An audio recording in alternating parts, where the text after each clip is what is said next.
Yeah. Look, to be honest, it just feels like another home and away and a relief of a win at the minute, because really that's all it is. We banked 4 points that enabled us. We knew at the end it was a home final, but to be honest, as I sit here, it's hard to discern the difference from the week to week, the treadmill. It's probably when you wake up tomorrow and you realise, gee whiz, the season's over and the real season starts, and of which it's great to be a part of. Really just wrapped for our playing group that have dug in and to create an opportunity for themselves, and certainly the members of the club that have stuck with the St Kilda Footy Club for a long time, and to get a home final is when it didn't look like it, is a great effort, really. It's an interesting journey from 1-6 after 7 games, isn't it? And a half, so I think out of 7 games, it was round 8 the bye, but so we were 1-6, were we? Yeah, something like that. Yeah, look, not much room for error. Great character, the play group, and when you think of the core group here, they've been a part of 5 prelims, and they're part of the rebuild under Grant Thomas, and they had the existing champs of Harvey and Burke and that. But this core group of Dalsano, Montagna, Rewalt, Kazitsky, and there's Sam Fisher, and they've really rebuilt this club. They're responsible through their performance. They've seen it grow from 17,000 members to 40,000 members, and on the back of that, the club's been able to build a new facility and some great sponsorship, and it's just great. I think at some point they'll be recognised, this group of core players, that their effort over a long period of time. They've ultimately fallen short for a premiership, but it's good to see they're still giving great effort for their football club, and the members should be really proud of them. Is that even, you talk about paying credit to that core group, is that even more credit to them, the fact that there was never a period where they had to bottom out in between Grant? No, well, they and did yourself? bottom out. 2002. Transition from Grant to yourself. No, there's a core group here. So, but what's happened? The champs retired. Yeah, I'm not even going to go yet. But so they were 2-20, I think, and then the rebuild, the youth, the ageing champs, and then the acquisitions through the door. But you're right, a lot of that went out the door, but that young core was able to step up and be the players that they are today, which is Dalsano, Goddard, all of those types. We know who they are, and it's good to see that. 2 things, I'm saying what they've done for the club over a long period, and they get another opportunity in a final. So the short term, the final, I suppose I'm just reflecting a little bit to acknowledge their effort over a long period, but ultimately falling short. But I think it's enabled the club to grow, from that's what I've seen and experienced, and they drive. I'm the coach and I help guide them, but they drive, the leaders drive the effort and the preparation, and they're the role models for our young players coming through. The work ethic that you see in McAvoy, Stephen and Armitage, that's from Rewalt, Montagna, Goddard, Dalsano and Fisher. Last year you were big on talking about finals as like round 25 and round 26. Is it easier to reinforce that message, the fact that you are at Etihad Stadium where you play half your games and it can just feel like another game in the season? Yeah, well, our philosophy is that's the reality. It's another game of football. It is round 23. It's a final, it's an elimination final, but the reality is it's another game of AFL footy, and I think clubs don't prepare anymore because it's a final, because that just means you're taking a shortcut through the home and away season, but obviously it just makes it, you're acutely aware that you need to perform because there is no next week. So they're the pressures. Finals are about dealing with the pressures that come, and as coaches and players. So, what did you think of tonight's performance, Ross?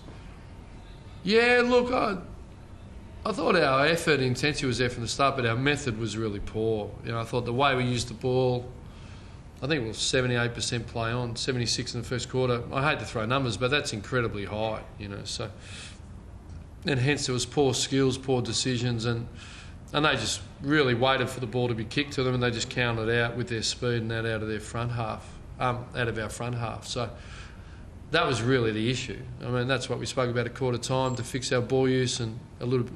And I think we all could have seen that, to be honest. So, but then I thought we still played reasonably up-tempo, but we used the ball, found the loose and stopped kicking it to their loose for the counter. And I think once we did that, the game changed. And I thought our clearance work was pretty good.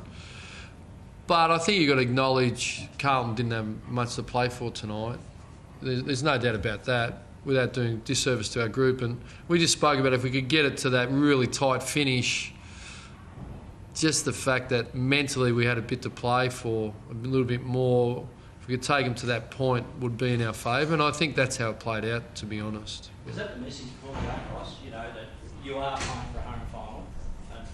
Did you put it in the front of their minds, or? No, we mentioned it a little bit during the week that that's the reward, but we talk about what needs to be done and make no assumptions. Just because there's a home final doesn't mean you're going to bring what's required. So don't assume anything. Roll your sleeves up and get to work. There's no guarantees. Let's see where it takes you. You know, that's a. Michael Gardner, what was the plan for him tonight? How did you see it go? Yeah. Compared to that plan that you had for him, and we're always going to sub him out. Not long after than when we did, but we just thought the run and the fact we didn't use it well playing the hands. Well, that was interesting when Zach was forward. We had 3 tools at one point, so we just needed the run. And Michael got the minutes we were expecting him to get, so he'll build, and then we'll make a decision, obviously. And I thought he was really good, to be honest. You saw his talent on show. He's a very talented player. He's been crippled by injury, but it was a special night, 200 games of AFL football for Michael, and it's been a good story. Is it good to be able to call on a point of difference by having him coming into the side, and if you do, play him in the finals? Because obviously at this part of the season there's not much that any team in the finals can do that's totally different or adds to their side. Yeah, I thought it was a point of difference. I thought he was really good in the centre bounces and his spread, and we all know Sydney's ruck work is their strength, and so that gives us, an option there for sure. Is he going?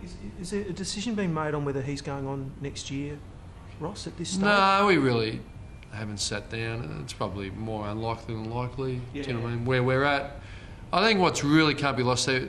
We spoke about that win-loss ratio in the year, that we're not the same team, and we are in some transition, and we've had a lot of debutants. The list is a work in progress, living, breathing entity that clearly at the end of the year we know we need some regeneration and some drafting. One trade's gone bad or two for us, but there's been a period of drafting that hasn't been successful, so we've put a lot of resources to remedy that. And so we understand we're still in a bit of a transition, and Michael sits under that banner. It's interesting you say that, and you were really paying rich credit to this core group before. Yeah, I think it's deserved. Yeah, it very much deserved, but you're sounding like a coach who has really sat back and is like, we are in this place of transition where sort of it's almost like one year is about to end and another's about to start. Is that reading too much in what you're saying? Or? Yeah, no, I'm not really trying to make that point. I suppose I'm just really proud of that core group. And when you reflect, they haven't only done it this year. I mean, clearly they've been better than they've been this year, and I've coached better than I've coached this year. But when you look back, it's been a long period of sustained finals appearances. And I think it'd be remiss of... anyway, it's just something that floated into my head, really reflecting. I think it's worth acknowledging, and it's easy to get caught up in the moment, but if you look back and look at the big story, is they've been giving the effort they gave tonight for a long period, and when it could have easily been disheartened through failures in the past, they just fall short, so it's been a tough thing that they've done, but really proud of them. You mentioned Milne as part of that group. So he's played that position for 11 years, and again tonight, do you think he was someone who, got you going? He frustrated me a little bit tonight, some of the basics, and I think that's Stephen a little bit. Sometimes a front and square handball, or don't toe poke it off the ground. And I'll verbalise that in the box, or I said to Stephen after, we just do the basics. And then he did some incredibly special things and some great tackles, and no one's perfect. Stephen's human, and we just try and eradicate, some of those things. And, he's been a high-level performer for a long time. Great St Kilda player.